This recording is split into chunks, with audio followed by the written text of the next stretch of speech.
Hola, hoy nos vamos a dedicar a tomar la temática de lo simbólico y las distintas, en los distintos espacios en donde lo simbólico se manifiesta a la hora de hacer una evaluación diagnóstica o una prueba pericial.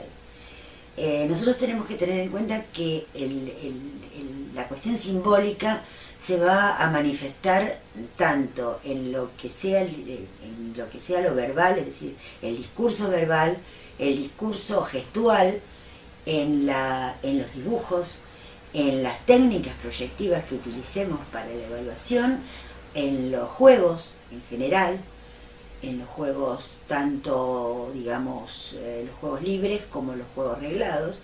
En todos esos espacios vamos a tener la posibilidad de que se manifieste lo simbólico.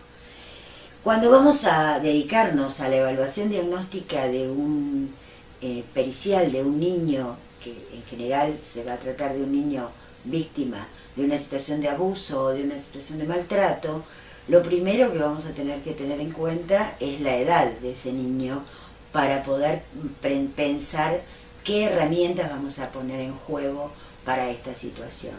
O sea que una de las primeras cuestiones es tener en cuenta lo madurativo de ese niño, es decir, en qué momento evolutivo está, para ver hasta dónde él va a poder responder con sus recursos yoicos, ¿sí? Tanto desde el punto de vista cognitivo como desde el punto de vista psicosexual. Esa es la primera cuestión.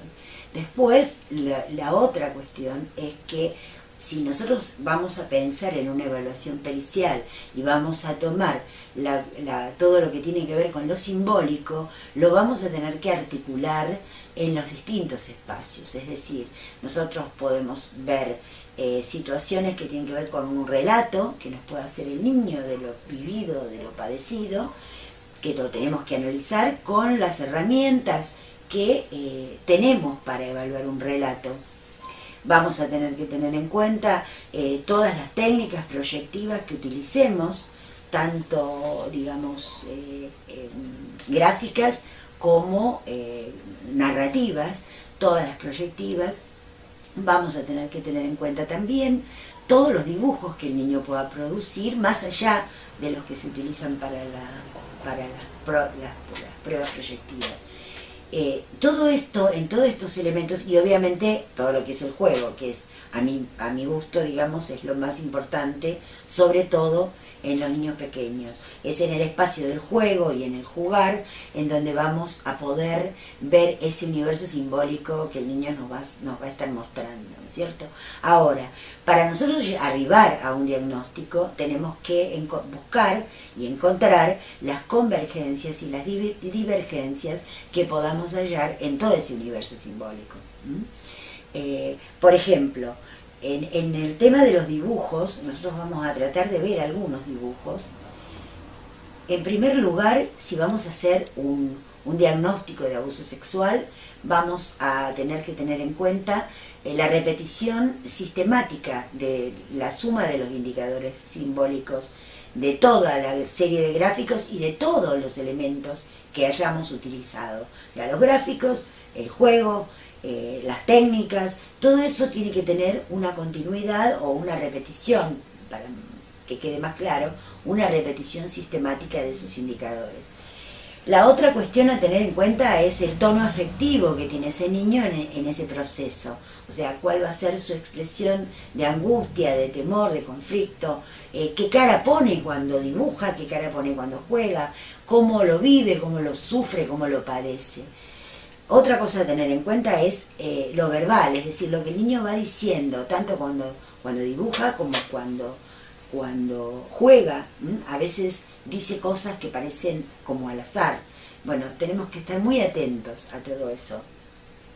También en el caso de los dibujos, por ejemplo, espontáneos, que a veces los niños hacen, debemos tener muy presente qué dijo antes de hacer el dibujo y qué comentario hace después, o a qué jugaba mientras estaba antes de dibujar, cuándo dibujó y a qué juega después, y ver qué enlace le podemos hacer a eso, digamos, porque lo simbólico se va a ir manifestando a lo largo de todo el proceso y de todas las veces que nosotros entrevistemos al niño Es decir, es muy importante el contexto en el cual se desarrollan todas estas manifestaciones, y nosotros tenemos que hilar esto al modo de una historia. Tenemos que ir armando la historia en función de las distintas cosas que los niños nos van mostrando en estas herramientas que vamos utilizando, ¿no es cierto? Otra de las cosas que tenemos que tener en cuenta y tener, digamos, muy presente es la historia familiar de ese niño. Es decir, el niño no llega a la consulta sin portar una historia. Y esa historia nosotros la debemos saber. No podemos estar ajenos a eso. Y cuando vamos a pensar en un dibujo, podemos tener en cuenta, por ejemplo, en este caso, en este dibujo que vemos acá, que ustedes lo están viendo en este momento. Esta es una niña de 7 años que en primer lugar dibuja y pinta con témperas y luego decide recortar la parte derecha de la hoja. Y de esta manera hace visible algo invisible, ¿no es cierto? O convierte esta figura de alguna manera fálica como en algo invisible. Nosotros lo vemos porque lo colocamos sobre un cartón que hace de contraste, y ahí vemos esa figura que la niña recortó. Ahora, lo importante no es solamente la figura, sino también lo que la niña dice. Es decir, la niña dice, mientras está recortando esa figura fálica, el novio de mamá es un mentiroso, hace cosas muy malas y después disimula y nadie lo ve. Entonces, además de otros indicadores que hay en este dibujo, por ejemplo, el sol de perfil, también encontramos el espeso humo de la chimenea. Otra de las cosas interesantes que hay en este dibujo es la casa de frente, donde se ven cosas escondidas, y además una serie de nubes en el cielo. Este otro dibujo también es muy interesante porque forma parte de una serie. Acá vemos es esta misma niña que tiene 9 años y dibuja un autorretrato con el pelo repleto de piojos. Y dice, soy gorda, sucia y tonta. Estos son los piojos que me contagió mi mamá y su novio. Se siente sucia y queda con la idea de que la sexualidad es algo negativo, intrusivo, invasivo, como los piojos. Y es el tratamiento que le da el cabello poniéndole los piojos, es lo que muestra esta cuestión de la suciedad, ¿no es cierto? También siente una tremenda angustia oral porque está comiendo mucho, dice malas palabras, esto se muestra a través de la boca, que está destacada, y tiene sentimientos paranoides y desconfía de su entorno, por eso tiene una mirada hacia el costado. Bueno, acá los indicadores que tenemos es el cabello con piojos, labios destacados, mirada hacia las iniciales de su abusador, expresión de tristeza. Y por último, vamos a ver estos otros dibujos que son, lo podríamos llamar la serie de los piojos, porque repite 3 dibujos con piojos. Este lo hace posteriormente al anterior y habla de, digamos, lo dibuja muy enojada y con muchísima bronca. Y entonces empieza a hablar de los piojos del padrastro. Dibujando piojos expresa su sensación al ser abusada. Los piojos, repetimos, son como símbolo de la suciedad. Se siente culpable, siente vergüenza, ¿sí? Y el siguiente dibujo, que también habla de piojos y que lo hace a continuación, por eso es que lo denominamos la serie de los piojos, dice que es una mamadera con piojos en la leche, pero que nadie se da cuenta, nadie los puede ver. Entonces escribe arriba, no los podés ver, debajo, perdón, no los podés ver. Y arriba dice que son trampas invisibles, ¿no es cierto? Esto, digamos, como tenemos que entender que tanto el juego, los dibujos, las broncas, los enojos, las expresiones verbales, todas estas manifestaciones simbólicas tienen como objetivo la elaboración de las situaciones traumáticas.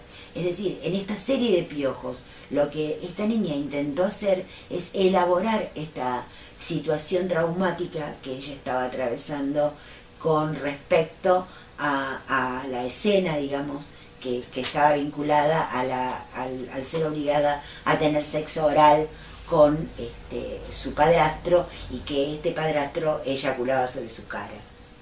Entonces, con esta serie que empezó desde la cabecita de la nena y los piojos en la cabeza, pasó por esta segunda imagen tremendamente enojada, y por último llega al nudo de la cuestión, que es hablar de los piojos en la leche. Lo importante en esto es que tengamos bien presente que, digamos, lo simbólico siempre se va a manifestar. Los chicos nos van a contar lo que les pasa, siempre nos van a contar lo que les pasa.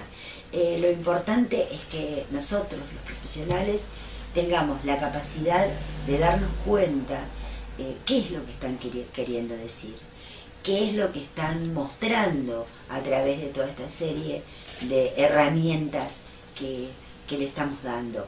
También es muy importante que, si queremos hacer una evaluación de un niño, y sobre todo si es pequeño, cuanto más pequeño, más complejo se hace muchas veces la evaluación o el diagnóstico, le tenemos que ofrecer herramientas para que el niño pueda proyectar su trauma, sus conflictos, sus elementos. Si nosotros no tenemos la suficiente cantidad de herramientas o de elementos para que el chico use, va a ser muy difícil que se pueda manifestar. Entonces es muy importante que los chicos dispongan de elementos para manifestarse, que tengan a su mano distintos tipos de juguetes, que puedan tener títeres, que puedan tener hojas, que puedan tener plastilina, que puedan tener colas de colores, que puedan tener témperas, que puedan tener distintos tipos de pinceles con distintos grosores, que puedan tener brillantina, que puedan tener un montón de herramientas, revistas para recortar, para hacer collage, que tengan los elementos para poder volcar su contenido simbólico en esas herramientas. Si nosotros no se los damos, a los chicos les va a costar mucho más. Si nosotros les brindamos esa posibilidad, si les ponemos a disposición y a su vista elementos, seguramente que se van a apropiar de ellos, y a través de ellos van a poder hacer la manifestación de sus padeceres, ¿no es cierto? Van a poder proyectar sobre ellos todo lo que están sufriendo. Entonces es muy importante el uso que hagamos de los elementos, ¿no es cierto? Bueno, creo que con esto podemos cerrar acá para continuar después más adelante con otro tema.